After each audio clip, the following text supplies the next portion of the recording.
शेतकरी मित्रांनो, आपल्याला सरकारनं सांगितलं की तुम्ही शेतकरी ओळखपत्र काढा, फार्मर डिजिटल आयडी काढा.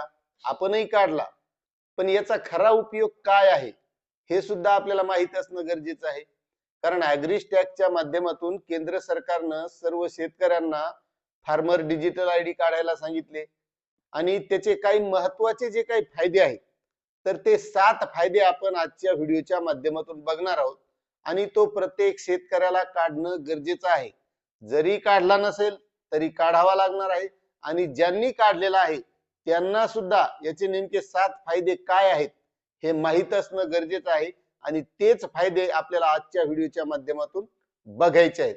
तत्पूर्वी आपलं वेणुगंगा शेती योजना या युट्यूब चॅनल मध्ये मी स्वागत करत आहे.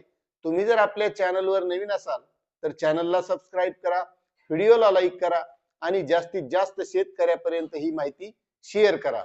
तर एक लक्षात घ्या, महत्वाचा पहिला फायदा म्हणजे शेतकरी मित्रांनो, आपल्याला जर पीक विमा भरायचा असेल तर हा फार्मर डिजिटल आयडी हा लागतच असतो. मग त्या पीक विम्याच्या बाबतीत, त्यानंतर आपल्याला ई पीक पाहणी करायची असेल त्यासाठी सुद्धा लागत असतो. त्यानंतर आपल्याला काही तक्रार करायची असेल पीक विम्याची तरी फार्मर डिजिटल आयडी असणं गरजेचं आहे. म्हणजे पीक विम्यासाठी हा लागतच असतो. त्यानंतर आपल्याला दुसरं काम आहे, महाडीबीटीच्या माध्यमातून आपल्याला कोणत्याही योजनेचा लाभ घ्यायचा असेल, मग ती कृषी यांत्रिकीकरण योजना असेल, बी बियाणे योजना असेल, कोणतीही महाडीबीटीच्या संबंधितली योजना असली तरी आपला फार्मर आयडी हा लागत असतो. त्यानंतर तिसरी योजना आहे नानाजी देशमुख कृषी संजीवनी योजना. या योजनेच्या माध्यमातून जर आपल्याला कोणत्याही उपकरणांचा शेती संबंधित लाभ घ्यायचा असेल तरी आपल्याला फार्मर डिजिटल आयडी हा लागतच असतो. आणि त्यानंतर आहे चौथं काम म्हणजे ई पीक पाहणी. ते तर तुम्हाला माहितच आहे, कारण ई पीक पाहणीच्या माध्यमातून आपण शेतीमध्ये काय पेरलेलं आहे, आपली जी काही सातबारा आहे ती सर्व या फार्मर डिजिटल आयडी शी कनेक्ट असते. आणि मग जो काही आपण पीक विमा भरलेला असेल, पीक विम्यावरली पावती आणि ई पीक पाहणी या दोन्हींचा जर ताळमेळ मिळाला तरच आपल्याला पीक विमा सुद्धा मिळत असतो. आता त्यानंतर पुन्हा आहे पाचवी गोष्ट, जी काही आपल्या शेतीची अतिवृष्टी असेल, पूर असेल किंवा कोणत्याही प्रकारचे नुकसान झालेलं असेल पिकांचं, तर अशा वेळेस आपल्याला नुकसान भरपाई मिळत असते. आणि त्यावेळेस जर आपल्याकडे फार्मर डिजिटल आयडी नसेल तर आपल्याला नुकसान भरपाई मिळण्यामध्ये अडचणी येत असतात.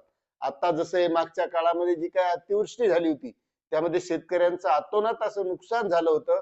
आणि ज्या शेतकऱ्यांनी फार्मर डिजिटल आयडी काढलेला नव्हता त्या शेतकऱ्यांना उशीर लागला ती मदत मिळण्यास, कारण त्यांना ई केवायसी करावी लागली. मात्र ज्यांच्याकडे फार्मर डिजिटल आयडी होता तर त्यांची केवायसी झाल्यासारखीच होती, म्हणून त्या शेतकऱ्यांच्या खात्यात डायरेक्ट मदत आलेली. त्यानंतर आहे मित्रांनो सहावी, शेतकरी मानधन योजना. म्हणजे त्यामध्ये पीएम किसान योजना आहे, नमो शेतकरी योजना आहे. जे काही असे योजनांच्या माध्यमातून पैसे येत असतात त्यासाठी आपल्याला जवळ शेतकरी आयडी असणं गरजेचं आहे. कारण या योजना फक्त शेतकऱ्यासाठी राबवल्या जातात. म्हणजे जो शेतकरी आहे त्याला पीएम किसान योजनेचे पैसे मिळतात, नमो शेतकरीचे पैसे मिळतात. म्हणून त्यासाठी सुद्धा फार्मर आयडी असणं गरजेचं आहे.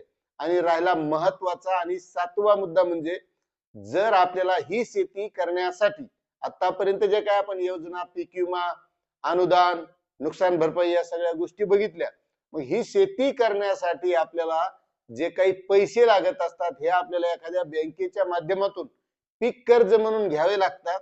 तर हे पीक कर्ज घेण्यासाठी सुद्धा आपल्याला डिजिटल फार्मर आयडी लागणार आहे.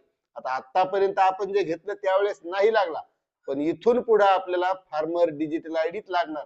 त्याचं कारण असं आहे की त्या फार्मर डिजिटल आयडी शी आपली सर्व शेती ही कनेक्ट असणार आहे, म्हणजे त्यावर नोंदवलेली असणार आहे. आपण शेतामध्ये कोणते पिकं घेतले ते आपण ई पीक पाहणीद्वारे नोंदवलेले असणार आहेत. म्हणजे अशी सगळी माहिती त्याशी कनेक्ट असल्यामुळे आपल्याला पीक कर्ज घ्यायच्या वेळेस सुद्धा हा फार्मर डिजिटल आयडी लागणार आहे. आता मित्रांनो, तुम्ही फार्मर डिजिटल आयडी काढलेला आहे का?